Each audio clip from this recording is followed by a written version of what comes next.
Okay, this is your homework, guys, but I just want to do a couple of these to make sure you're good on this because I know it's a little weird. On number 1, the first thing we're going to do is we're going to count the number of positive zeros. So how many times does the current problem change? Here to here is one change. Here's another change. And then look, it flips back to positive again. We have 3 changes here. So I know it's 3 or subtract by 2. 3 or 1, and that's it. Let's analyze the negatives. This is going to be, look, that sign is odd, so this is going to be a positive 4x to the 7. 3 is odd, so change the sign, minus x to the 3rd. 2 is positive, so just recopy that. 2 is even, so just recopy that as it is. And you never change the constant, so write plus 2. How many times are we flipping signs? It starts out positive, there's a flip. It flips to negative. Here it stays negative, there's one more flip, it's going to flip back to positive. So it's either going to be, how many changes? We have 2. Or, what's 2 minus 0? None. Okay, good. So now let's find the possible zeros. To find the possible zeros, you are probably going to need a separate sheet of paper. Now remember, it is P divided by Q, and the P is the constant term, which is 2. What are all the numbers that make 2? Just 2 times 1. That's the only thing that makes a 2. Divided by the quotient, the leading coefficient. This is a 4, and we'll talk about negatives later. Look at 4.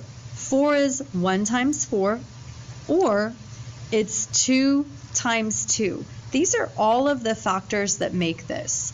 So we're going to start dividing all of the top numbers by all of those bottom numbers. So 2 divided by 1 is a 2.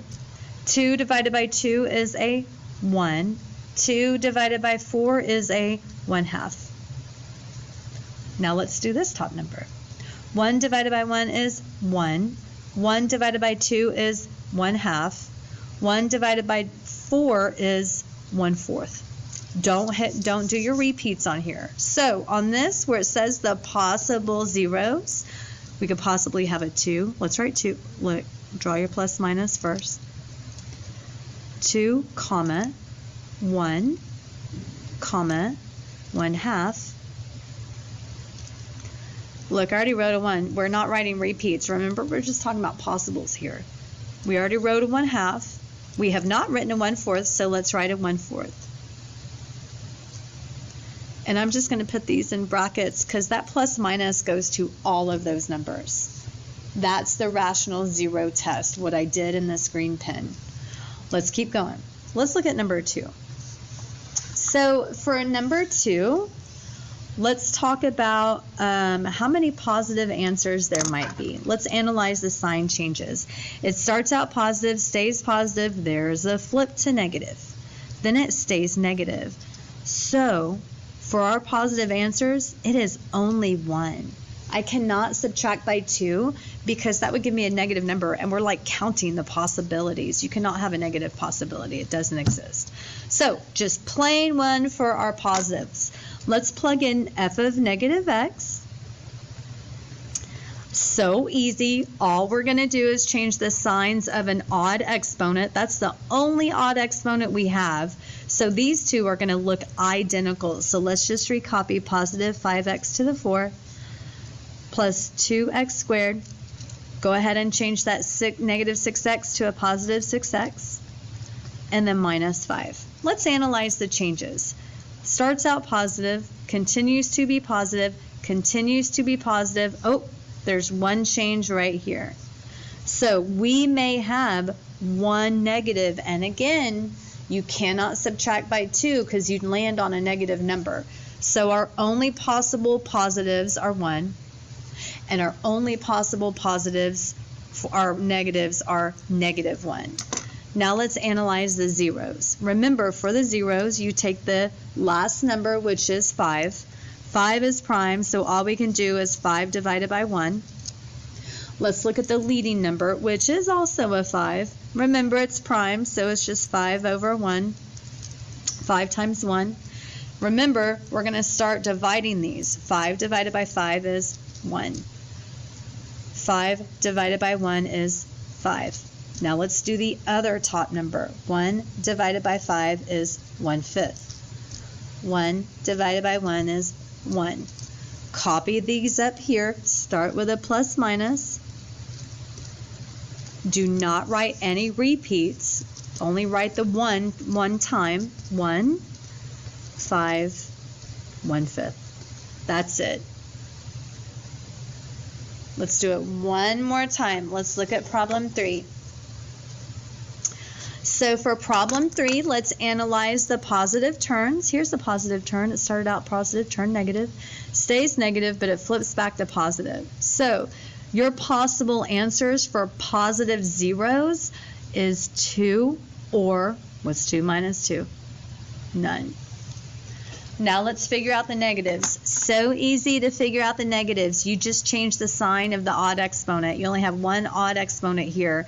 These two are going to be the same.